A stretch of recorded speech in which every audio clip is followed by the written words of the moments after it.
बहू खाना लिया? हाँ मम्मी जी ला रही हूँ। हर वक्त इनको घी घी घी चाहिए होता है। ये लगा दिया मैंने इनकी रोटियों पे पानी, हो गई इनकी घी वाली रोटी तैयार। दाल में तो घी चाहिए, रोटी पे तो घी चाहिए। अरे घी 850 रुपए किलो चल रहा है, इतना घी लगा लगा के दूंगी तो नुकसान नहीं हो जाएगा हमारा। अगर कुछ बोलेगी ना कि स्वाद नहीं आ रहा है तो बोल दूंगी कि आपकी टेस्ट बड्स खराब हो गई है। बहुत खर्चा होने से बच गया मेरे पति का। ये लीजिए मम्मी जी आपका खाना। कब से आवाज दे रही थी मैं तुझे? वो आपकी रोटियों पे घी लगा रही थी ना, इसलिए थोड़ा सा लेट हो गया।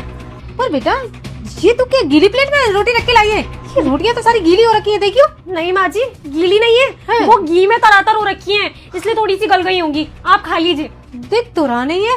माँ जी अब चम्मच भर भर के घी डाल के लेकर आई हूँ आपकी रोटियों पर, और आप कह रही है दिख नहीं रहा। अरे ये तो ऐसी लग रही है जैसे पानी में भीगी होती है ना, ऐसे लग रही है। देख ना देख। हाँ तो पानी है तो पानी ही लगेगा ना। और क्या बुढ़िया तुझे घी खिलाऊं? 850 रुपए किलो चल रहा है घी। पता भी है कितनी महंगाई चल रही है, और वैसे भी प्रिंस इतने खर्चे करते हैं, और रोज रोज तुम इस तरीके से घी खाओगी तो फिर कितना खर्चा बढ़ जाएगा प्रिंस का। मुझे समझ नहीं आता कि इतना घी खाती हो जाता का है, क्योंकि काम धंधा तो कुछ करती नहीं हो, दिन भर घी घी घी घी चलता रहता है तुम्हारा। इसी वजह से तो पड़ी पड़ी है मोटी हो रही हो। ऐसे क्यों बोल रही है?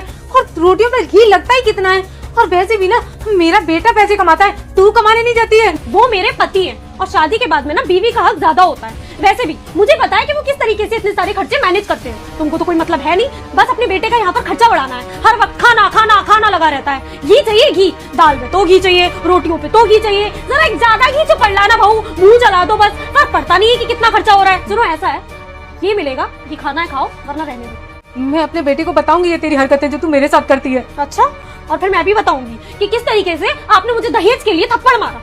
ठीक है? बहू झूठ क्यों बोल रही है? मैंने तुझे भला कब थप्पड़ मारा? पर वो तो मेरी बात मानेंगे ना, प्यार जो करते हैं मुझसे।